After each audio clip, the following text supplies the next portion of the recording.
Les nouvelles règles appliquées à la Coupe du Monde font déjà débat. On va le voir sur 7 extraits d'un match de préparation qui a eu lieu fin mai entre le Japon et l'Islande. On voit qu'il y a un double changement, tout ce qu'il y a de plus normal. Le joueur sortant fait un petit jogging pour faire genre, mais l'arbitre fait ce geste. Il dit au joueur entrant de rester dehors, parce que le changement a pris plus de 10 secondes, on va l'expliquer. Du coup, l'Islande se retrouve à 10 contre 11, en théorie juste pour 1 minute, mais on va voir que c'est plus compliqué. Donc on voit le joueur entrant qui a pas l'air de comprendre, le coach il est pas content, en tout cas il a l'air. Et on va accélérer un petit peu. Voilà, on est plus d'1 minute plus tard, mais vu que la balle n'est pas sortie, le joueur n'a pas eu l'occasion de rentrer. Le Japon continue de pousser, ils vont centrer, tête, but.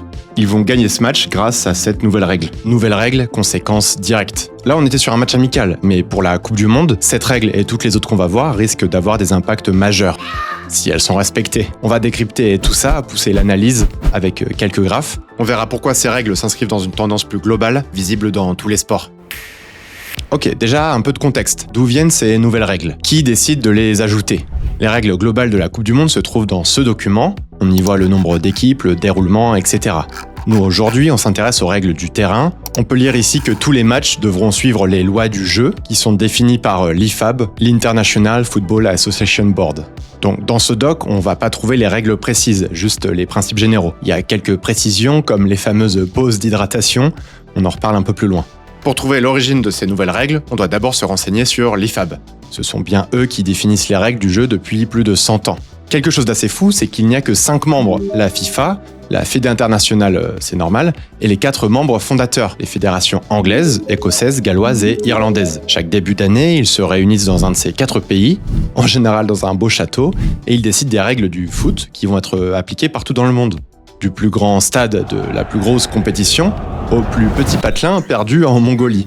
Sur les décisions votées chaque année, la FIFA a 4 voix, les fédés britanniques une chacune. Il faut 6 voix pour qu'une nouvelle règle soit adoptée, donc il faut au moins la FIFA et 2 fédérations. Bon, même si la FIFA représente toutes les fédérations mondiales, je trouve ça assez fou qu'on fasse pas entrer d'autres membres, comme le Brésil, la France ou l'Allemagne. Il y a eu des discussions, mais ça n'a jamais abouti. Bref, on se retrouve maintenant sur leur site, on peut éventuellement aller sur leur boutique. Bon, ils vendent juste les règles du foot pour 4 francs suisses, je suis un peu déçu. Mais bon, allez, parfait pour la fête des pères. Plus sérieusement, on en vient à ce qui nous intéresse aujourd'hui, les changements de règles. On peut aller voir les changements récents ici, ceux qui vont être appliqués pendant la Coupe du Monde. On peut lire la loi 3 qui crée une limite de 10 secondes pour que les joueurs quittent le terrain au moment de leur remplacement. Sinon, le rentrant doit attendre 1 minute. Ok, c'est l'exemple qu'on a vu dans l'intro. Il y a des moyens de jouer avec ces règles. On verra juste après. Il y a d'autres modifications qui nous intéressent pas aujourd'hui, mais on peut les noter, comme le fait que la VAR pourra être utilisée sur d'autres situations. Là, on va se concentrer sur les modifications en lien avec le temps de jeu. On descend pour voir les règles 15 et 16. La 15 dit que l'arbitre fera un décompte visuel de 5 secondes lorsqu'un joueur retarde une touche. S'il dépasse, c'est balle à l'adversaire. Là, c'est très intéressant, ça doit vous faire penser à pas mal de choses. Moi, ça me pose problème, on verra pourquoi juste après. D'abord, on continue avec la règle 16.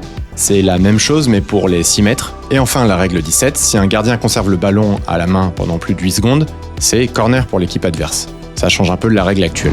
Alors, vous remarquez que ces 4 changements de règles ont pour l'objectif de fluidifier le jeu, de limiter les pertes de temps. Récemment, on a eu quelques exemples de pertes de temps. Vous avez sûrement en tête la finale de la Ligue des Champions qui a eu lieu il y a quelques jours. Là, on voit la balle qui sort en faveur d'Arsenal. Il y a Kai Havertz qui va faire mine de jouer la touche une première fois. Il en profite pour avancer un petit peu. Il va donner la balle à Mosquera, qui va demander si c'est bien là qu'il doit la jouer. Bien sûr, c'est là qu'il doit la jouer. Et il va donner la balle à Declan Rice pour une longue touche. Luis Enrique, il est pas content. On comprend pas trop ce qui se passe. Au total, cette touche, elle a mis 37 secondes à se jouer. Avec les nouvelles règles, l'arbitre aurait pu lever sa main et dire qu'il ne reste plus que 5 secondes pour jouer la touche. Il y a 20 à 30 touches par équipe par match, donc si toutes les touches avaient cette vitesse-là, on perdrait entre 12 et 19 minutes par match. Heureusement, on n'en est pas là. Avec ces nouvelles règles, le gain de temps va être énorme, ou peut être énorme. J'espère que les équipes sont au courant.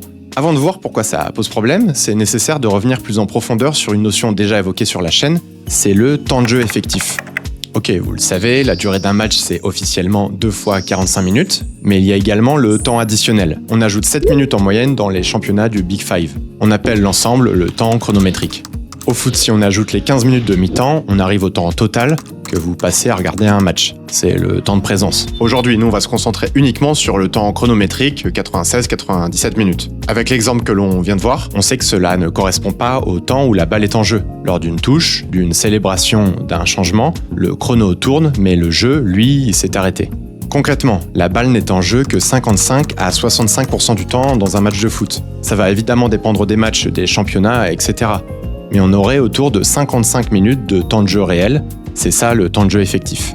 Alors plus précisément, dans quoi est perdue cette quarantaine de minutes? On en apprend plus dans ce papier de recherche qui a analysé le temps de jeu non effectif en première ligue.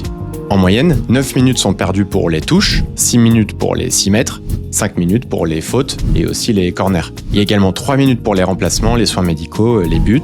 Et enfin, on a 1 minute pour la VAR et les hors-jeux. Tout ça, c'est des moyennes. Précision importante, j'ai dit temps perdu, mais en réalité, c'est normal que le temps s'écoule quand la balle est dehors. 10 secondes pour faire une touche, pas de souci. 35 secondes, c'est relou. On voit que ce sont les touches qui ont le plus d'impact. En même temps, il y en a 40 par match. C'est 9 ou 10 pour les corners. Ok, mais pourquoi on ne rajoute pas ce temps perdu directement? Alors déjà, on pense qu'en général, c'est le 4e arbitre qui décide du temps additionnel, alors que c'est bien l'arbitre central qui lui communique. Et puis on vient de le dire, c'est normal que le temps s'écoule quand la balle sort. En fait, le temps rajouté, le temps additionnel, dépend de préconisations. 30 secondes pour un changement, 1 minute pour un soin, etc.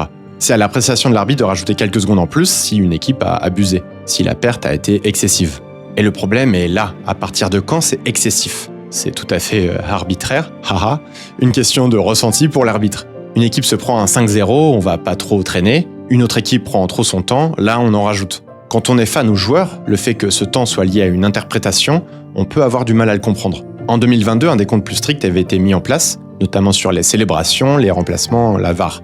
Sur les premiers matchs de la Coupe du Monde, le temps additionnel avait presque doublé, comparé à la Coupe du Monde de 2018, ou même comparé à d'autres championnats. Alors c'était une initiative intéressante, louable peut-être. On essaye de compenser de manière plus fiable, mais il y a quelques problèmes. Le temps de jeu effectif est bien en hausse, mais seulement de 3 minutes. On a augmenté le temps de jeu chronométrique, mais ça n'a pas eu le même impact sur le temps de jeu effectif. Va falloir qu'on pousse un peu plus l'analyse. Ok, regardez ce graphique produit par l'Observatoire du sport. On voit sur cet axe la durée totale des matchs, avec le temps additionnel, et sur cet axe, la part du temps de jeu effectif. 37 compétitions européennes sont représentées. Par exemple, en Ligue 1, le temps moyen est de 96,4 minutes pour 62,4% de temps de jeu effectif. On voit que la Ligue 2 espagnole a le temps de jeu effectif le plus faible, donc la balle est plus rarement en jeu. Et qu'est-ce qu'on peut voir, lire sur ce graphique? Eh ben, pas grand-chose justement, il n'y a aucune corrélation. On aurait pu se dire que plus le jeu est haché, plus la balle sort, plus l'arbitre ajoute du temps de jeu.